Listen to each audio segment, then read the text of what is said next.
So the question is then, who do you want to be? Now notice I didn't ask you, what do you want to do? I asked you, who do you want to be? It's a more difficult question, isn't it? Who do you want to be? When my daughter graduated from preschool, there were several kids that came up on a stage similar to this one, and they had to say what they wanted to be when they grow up, what they wanted to do rather, when they grow up. And so you'd have kids that say, I want to be Spider-Man. People in the audience would just laugh and clap. I want to be Batman, Superman.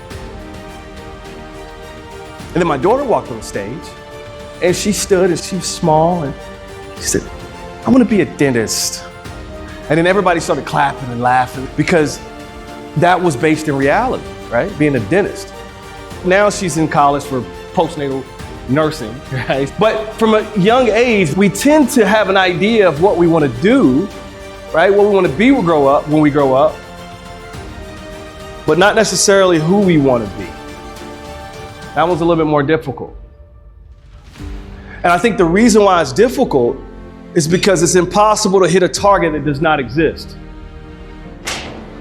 How do you hit a target that doesn't exist? Please, somebody tell me that. If it doesn't exist, you can't hit it. I'm sorry. So I want to ask you some questions. What are the qualities, right? What are the characteristics of your ideal self? How does she talk? How does he walk in a room? How does she think?